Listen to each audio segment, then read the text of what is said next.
नमस्कार दोस्तों, retail investors podcast में आपका स्वागत है।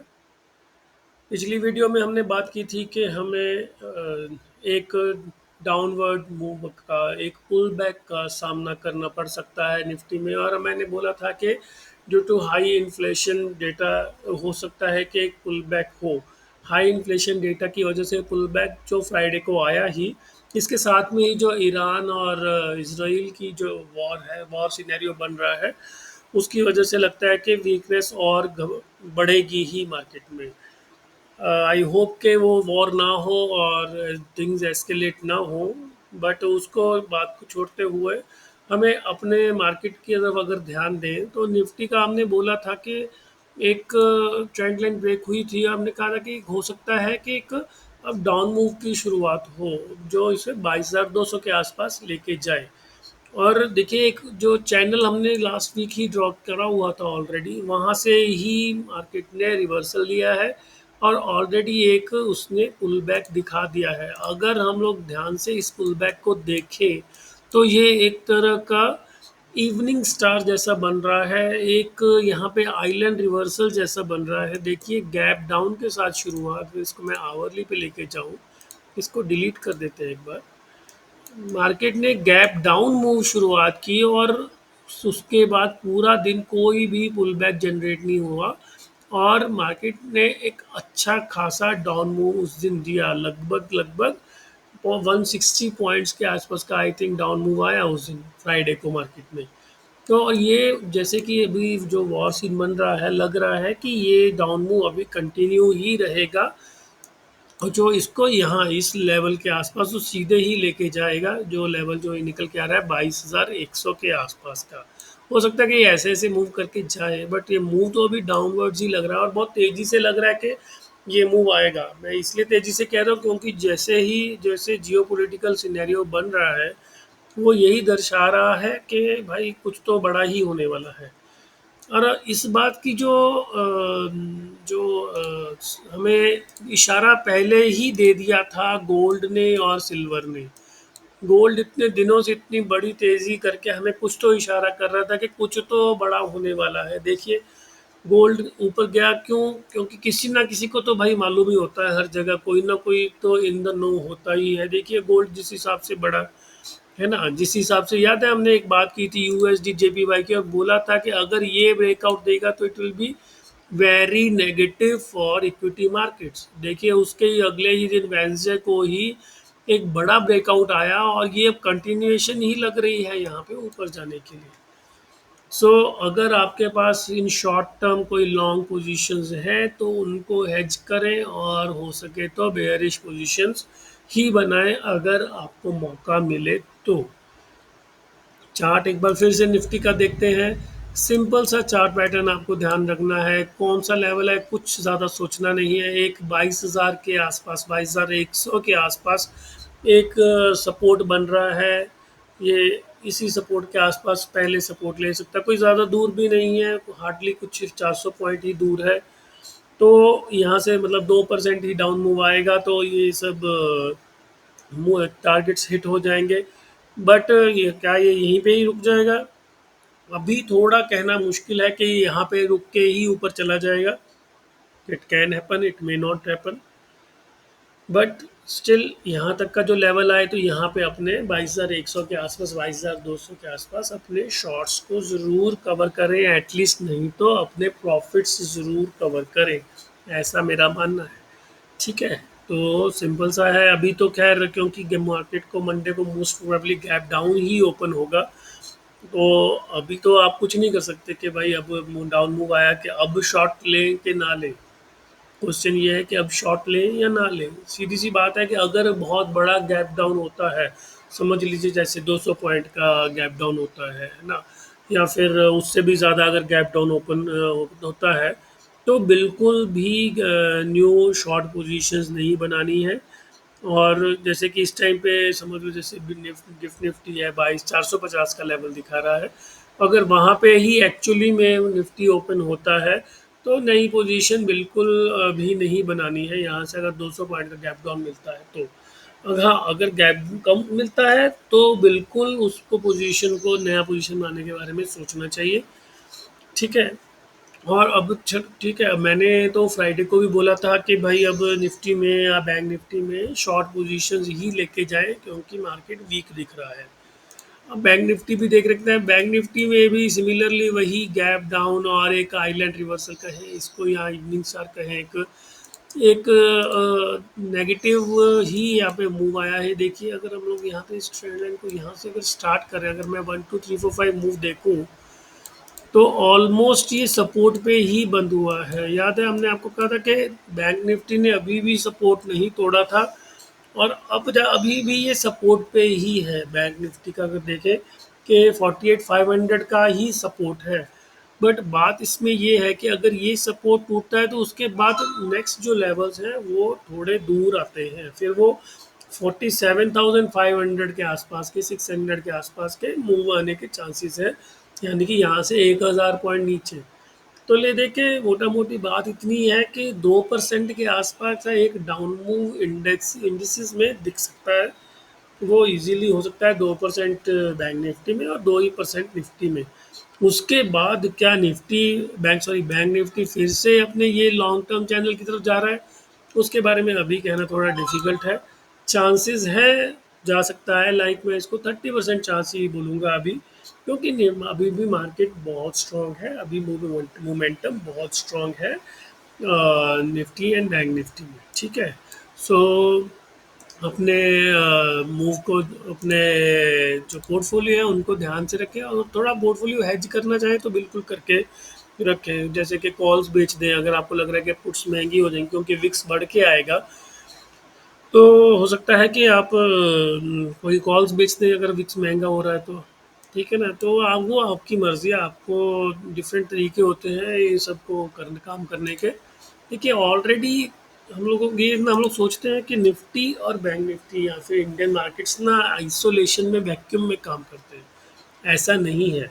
सारा कुछ आजकल जो है ग्लोबलाइज्ड मार्केट है, सब कुछ इंटरकनेक्टेड है। ठीक है। तो इसकी वजह से हमें सब चीज़ों को देखते हुए ही ट्रेडिंग डिसीजन लेने हैं। अगर डॉलर इंडेक्स बढ़ रहा है हमेशा, देखिए कितना स्ट्रॉन्ग कैंडल्स दे रहा है।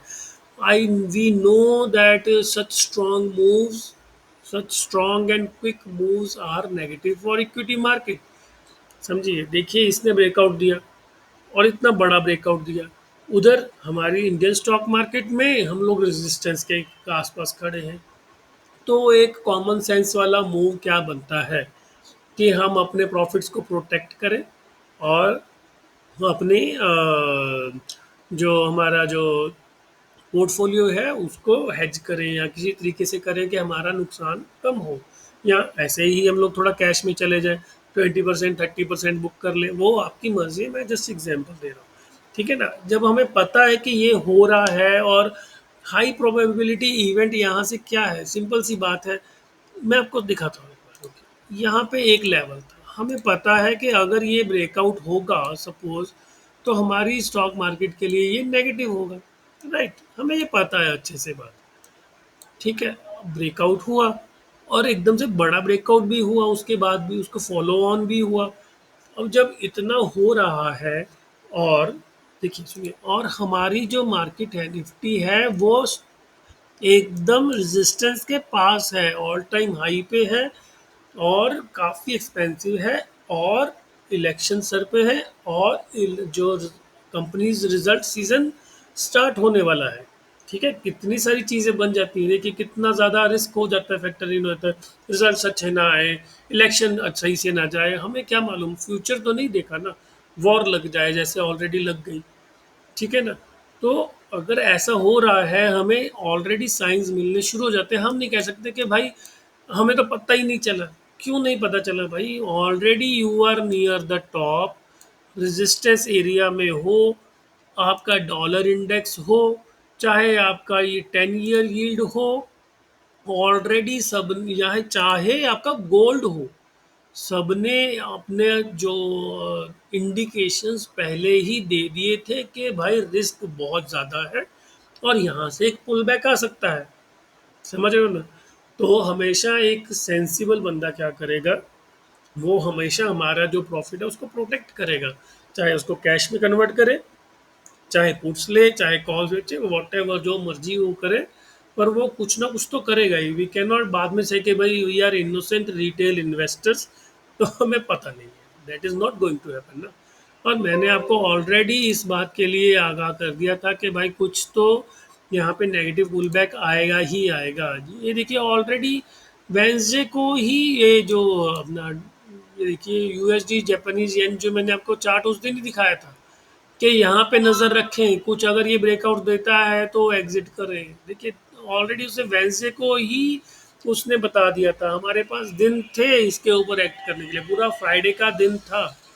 तो अगर हमने यहाँ पे भी फिर भी हमने अगर इसके ऊपर एक्ट नहीं किया तो अब किसी की गलती नहीं निकाल सकते हैं, ठीक है ना। अगर हमने यहाँ पे प्रॉफिट्स बुक नहीं किए, मैं नहीं कहता कि आप 100% कैश में चले जाते, क्यों भाई यूएसडी जापानीज येन ने नहीं दिखा दिया, नहीं ऐसा बिल्कुल नहीं है। यूएसडी जापानीज येन ने, सॉरी, यूएसडी जापानीज येन ने ब्रेकआउट दिखा दिया है, आप रेजिस्टेंस के पास में है, बहुत सारी अनसर्टेनिटीज आगे हैं और आपको कुछ ना कुछ कैश में तो ज़रूर जाना चाहिए। और ये तो प्रूडेंट डिसीजन है, राइट। चलो खैर अभी भी बहुत कुछ बिगड़ा नहीं है, आई होप कि ये डीएस्केलेशन हो जाए और हम लोग दोबारा नए हाइज की तरफ चले। बट स्टिल एक पुल बैक तो बड़ा आ ही रहा है, इसमें तो कोई डाउट नहीं है। तो अब जो पूरी जो बुल जो थीसिस है वो इस बात पे ही है कि भाई यहाँ से ये 22,200, यानी कि ये सिर्फ 2% के मूव से ही मार्केट जो है ऊपर चलनी शुरू हो जाए, उसके बाद दोबारा यहाँ से ऊपर चले। बट पॉसिबल है कि ये जो दोबारा बेस है, क्योंकि जब भी यहाँ पे अगर ये ब्रेक होता है ना, समझिए इस बात को कि अगर यहाँ से ये ब्रेक होता है ना, देखिए अगर यहाँ से ब्रेक होता है तो दोबारा यहाँ पर जो start of the base of the जो पैटर्न होता है ना, उसको दोबारा टेस्ट करने आता है मार्केट, अक्सर ऐसा करता है कि अगर देखिए अगर यहाँ से ये नीचे आया ना, इसको ब्रेक किया, तो वो दोबारा इस चार्ट पैटर्न के आसपास वो दोबारा ये वाला जो एरिया है इसको दोबारा टेस्ट करने आ सकता है, ठीक है ना। तो ये अगर 2% है, सिर्फ 400 पॉइंट का मूव है, पर अगर इसने ब्रेक किया तो ये दोबारा 21,000 भी आ सकता है, इजीली आ सकता है और बहुत जल्दी आ सकता है, ठीक है ना। ये it's very common and very normal thing to happen. ये कोई ऐसा नहीं होगा कि ये once in the blue moon हो गया, कि भाई ऐसा तो होता ही नहीं है कभी, ये कैसे हो गया, ये अक्सर होता है और हो भी सकता है। और ये ऐसे मूव बहुत जल्दी आते हैं ताकि किसी को एग्जिट करने का मौका ही ना मिले। खैर आई होप कि आप लोगों ने तो कुछ ना कुछ तो किया ही होगा, कुछ ना कुछ तो सेफ्टी लेके ही गए होंगे, ठीक है। तो इसको डिलीट कर देते हैं, इसको भी डिलीट कर देते हैं। हम लोग एक बार फिर से बॉन्ड यील्ड देख लेते हैं। यूएस की बॉन्ड यील्ड काफ़ी ज़्यादा दिखा रही है कि भाई कुछ तो बड़ा हो रहा है। देखिए ये जो नीचे आया है बॉन्ड यील्ड, ये वॉर की वजह से आया है। ये ऐसा मत सोचो कि अरे अब तो नीचे आ गया, नहीं, ये वॉर सिनेरियो की वजह से आया है। ये नीचे क्यों आया है? क्योंकि सब लोगों ने यूएस का जो देखिए मैं आपको समझाता हूँ। सबसे पहले डॉलर इंडेक्स देखते हैं, कहाँ गया डॉलर इंडेक्स, ये रहा। देखिए डॉलर इंडेक्स हाई पे बंद हुआ है, देख रहे हैं आप, और जो उसी टाइम पे जो हमारा 10 यील्ड है नीचे बंद हुआ है। वो क्यों हुआ है? क्योंकि जब भी वॉर लाइक सिनेरियो होता है ना, तो वॉर लाइक सिनेरियो में सबसे लोग ज़्यादा जो है सेफ्टी की तरफ भागते हैं। सेफ्टी इस टाइम सबसे ज़्यादा किस में है? सेफ्टी इस टाइम सबसे ज़्यादा है डॉलर में। तो डॉलर आप खरीद नहीं सकते easily, dollar is very difficult to buy. मतलब खरीद सकते हैं, शॉप पे जाए ऑब्वियसली आप, मान लो कि मेरे को $1,000 चाहिए, तो मैं शॉप पे जाके फोरेक्स वाले के पास जाके खरीद सकता हूँ, कोई बात नहीं है। बट अगर आपको बड़ी अमाउंट खरीदनी है तो सबसे ज़्यादा जो है डॉलर खरीदा जाएगा। सेकंड खरीदी जाएगी 10 ईयर यील्ड वाले बॉन्ड्स, ठीक है। जब बॉन्ड खरीदे जाएंगे उनकी डिमांड बढ़ेगी, तो आपको क्या पता है ना क्या होगा, आपका जो इंटरेस्ट रेट है वो तेज़ी से नीचे आएगा। इसी कारण से मैं कह रहा था कि अगर वॉर गिर होती है और ये अगर नीचे को आना शुरू होता है, then it won't be positive for equity market. It will mean के वॉर एस्केलेट हो रही है, आपका डॉलर बढ़ रहा है, ठीक है, सॉरी क्रूड नहीं, आपका डॉलर बढ़ रहा है और 10 ईयर यील्ड भी आपकी नीचे आएगी फिर उस टाइम पे। देखिए समझ रहे इस बात को, सिंपल सी है, लोग फ्लाइट टू सेफ्टी चलना चाहेंगे। ओके, तो नेक्स्ट वीक के लिए ध्यान रखें, थोड़ा वॉलेटाइल मूव्स कंटिन्यू कर सकते हैं। सो विक्स के ऊपर ध्यान रखें। देखिए विक्स भी आपको यही बोल रहा था कि भाई कुछ तो बड़ा होने वाला है। कुछ जिन्होंने भी नहीं सुना, अब उसके लिए क्या ही कहें हम। ऑलरेडी एक रीटेस्ट जैसा हो रहा था, और पिछले 5 दिन से एक ही जगह पे कंसोलिडेट हो रहा था। कौन सी? पिछली लॉन्ग टर्म सपोर्ट पे फिर से आके हो सकता है कि अब यहाँ से फिर से नया ऊपर को मूव शुरू कर दे। सो अपना प्लीज़ ध्यान रखें। मैं इसलिए बार बार आपको कह रहा हूँ क्योंकि आने वाला वीक बहुत वॉलेटाइल हो सकता है। बहुत नीचे के शार्प मूव आ सकते हैं। अगर आपके पास लॉन्ग पोजीशंस हैं भी तो पहले ही स्टार्टिंग के आवर्स में मे बी उनको जैसे कोई पुल बैक मिले 100-150 पॉइंट का, उसमें निकलने का प्रयास करें। पोजीशंस दोबारा बनाई जा सकती हैं, ऐसा कुछ नहीं है, ठीक है ना। बट लॉस का क्यों करते रहना वो सही नहीं है, ठीक है। तो अब ध्यान रखें अपना। और आई होप, भगवान से दुआ है कि ये प्रे करता हूँ कि भाई ये दोबारा से ये वॉर वगैरह ना हो। ऑलरेडी हमने देख लिया था कि पिछली बार जब यू रशिया यूक्रेन कॉन्फ्लिक्ट हुआ था तो कैसे मार्केट्स गिरे थे, ठीक है। सो बाकी सब बातें अब नेक्स्ट टाइम करेंगे, देखेंगे अब क्या बनता है। और प्लीज़ इस चैनल को सब्सक्राइब करें, और ये लाइक वगैरह करें वीडियो को, और शेयर भी करें। और अब ये सिंपल सी बात, एक बार निफ्टी ऑप्शन चेन देख लेते हैं। मैं देखना भूल गया था, बताना भूल गया था। देखिए 22,700 पे कितनी कॉल राइटिंग हुई है, देखिए देख रहे हो। 1,19,000 के आसपास नए कॉन्ट्रैक्ट बने हैं, और ठीक है। और उसके सामने पुट्स तो है ही नहीं। पुट्स कहाँ पे जाके हैं? देखिए वही हमारा जो लेवल है 22,200 के पास ही है जाके हमारी पुट्स, जो भी थोड़ा बहुत पुट राइटिंग का बेस है। उसके पहले पुट राइटिंग का बेस ही नहीं है, देख रहे हो ना, है ही नहीं। ये पूरा पुट राइटिंग खाली है यहाँ पे। एक ही लेवल है 22,200 का, जो मैंने आपको लास्ट वीडियो में ही बता दिया था, जो कि एक सपोर्ट हो सकता है। सो 22,200 के आसपास कुछ हो सकता है कि सपोर्ट ले मार्केट। बट अभी कुछ कह नहीं सकते हैं क्योंकि जिस हिसाब की पुट राइटिंग हुई है भर भर के, सॉरी कॉल राइटिंग हुई है, ये ऑलरेडी शो कर रहा है कि मार्केट नीचे अब भारी अमाउंट में जा सकता है, ठीक है। इसलिए ध्यान रखें अपना, और इंजॉय करें वीकेंड। Thank you.